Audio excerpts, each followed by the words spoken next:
Well.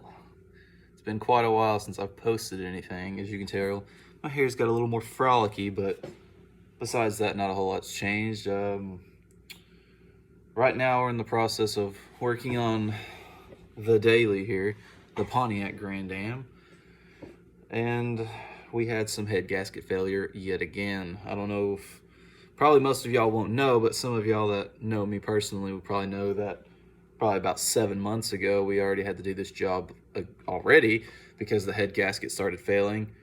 And I'm not sure if these were just cheap gaskets or, whatever. I was letting someone use the car and they overheated it, so there's no telling how hot they got it and for how long.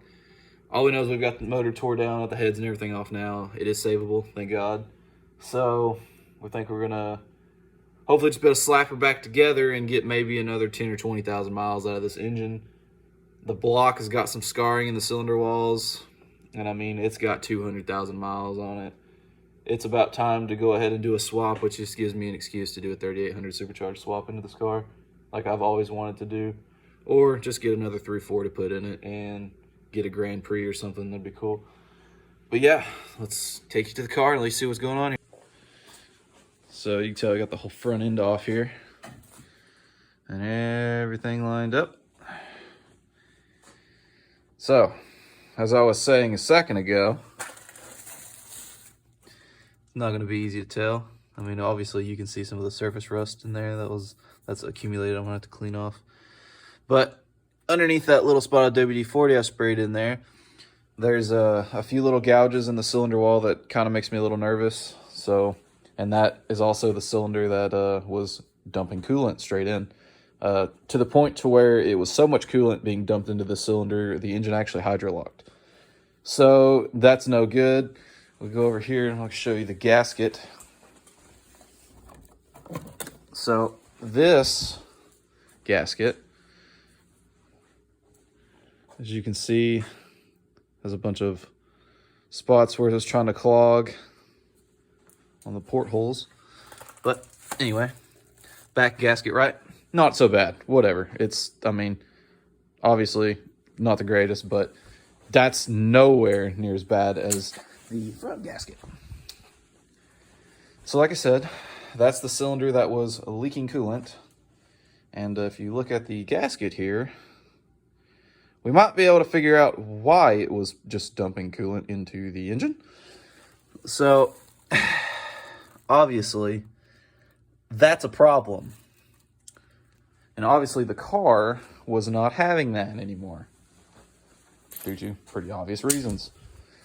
So now we're at the point to where we're just cleaning everything up, waiting on new gaskets to come in, clean the surface and everything up on that, all the heads and everything, chilling out over there, ready to go.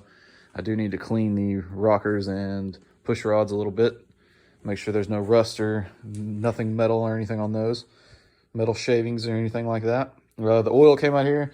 Obviously was completely peanut butter, no good. It took probably an hour and a half to drain the oil out of the car because it was so thick. It was pretty bad.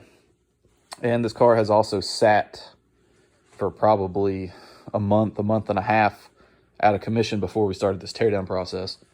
So that didn't help things either. But great thing about GM cars, they're super simple. Everything just comes apart pretty easily. There's nothing real to it. Oh, yeah, the front end. The headlight housing on these cars is this plastic girdle / bracket thing that bolts onto the front here, and your headlights sit in that. Well, the bad thing about these, which has happened multiple times with this car as well, is that if you have anything like, see here, a front end hit on any kind of surface, those things are basically the most brittle things in the world, and they just pretty much explode. And then your headlight brackets and the way that's angled and everything is all out of whack, so you pretty much have to replace it every fucking time it breaks. Bunch of bullshit, and it's like $60 to have to replace that stupid thing. Anyways, everything else looks pretty decent. I did notice a little spot on the AC where it had been hit and pushed up, you can see there, but nothing crazy, nothing leaking. So we're good, we're golden. Just went back and redone the headlight looming on the headlight harness as well as some of the engine harness as well where the looming was coming undone. try to clean things up a little bit. Cleaned up the engine bay, got all the grease and most of the oil that had slung off uncaked. I still got to clean up the block and stuff, as well as you can see on the hood where the power steering was leaking onto the pulley, slinging in onto the hood. I'm gonna have to address that as well. I've got it all tore down. Oh, the old daily. Slowly but surely she'll be coming back to life. Miss this old car. This has been a great car. My parents bought this car brand new in 2000, right off the lot, and it has been an absolutely outstanding vehicle. It is just now, here recently, I'd say within the last year and a half, started giving some actual trouble. First thing happened was the fuel pump went out. Had to drop the tank, everything, doing a fuel pump on it. Radiator hoses blew, you know, typical things of being 20 years old. And nothing on this car had been replaced. Everything was pretty much stock. My mom did put it in a ditch at one point in time, and that's why I say the whole front plastic thing has already been replaced once. So kind of knew what we're jumping into here. The passenger fender is a little messed up. I need to get another one. I would actually like to get the Ram Air hood and the whole Ram Air package for it out of another car and convert it if I could. Which I don't know if, for those of you who don't know, obviously this is the air box. Obviously inlet right here is the air box right here, and then it connects to the inlet here, and then you just suck air from there right through.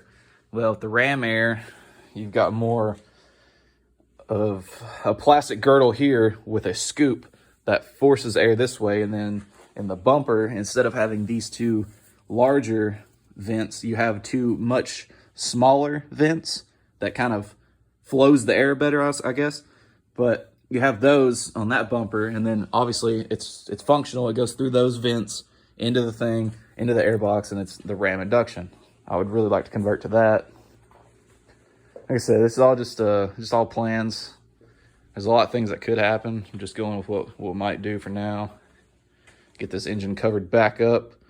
Get that dipstick hole covered up as well so we don't get any debris in there as we're cleaning everything. And we'll come back with the next update. Another interesting fact I honestly did not know about the Pontiac Grand Am, at least mine. I'm sure most of them, or all of them, are pretty much this way.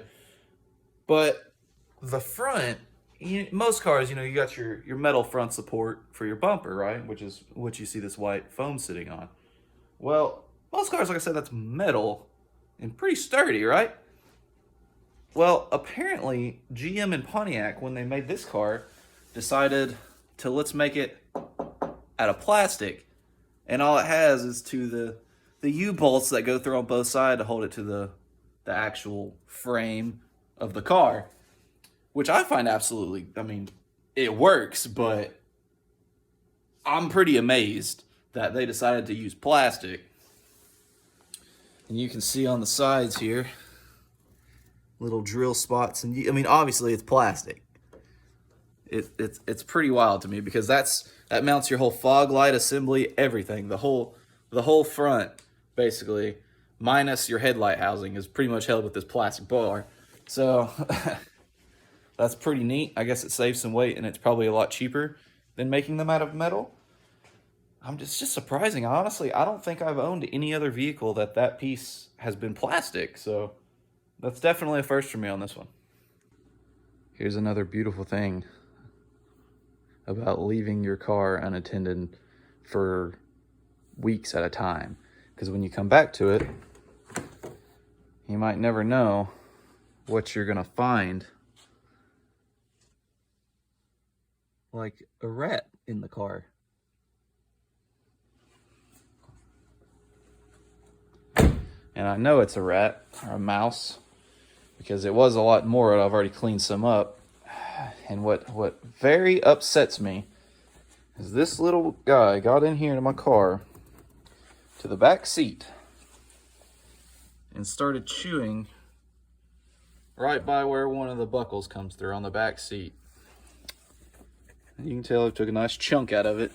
Obviously, there's nothing I can do now. It really kind of upsets me. Those are flawless seats.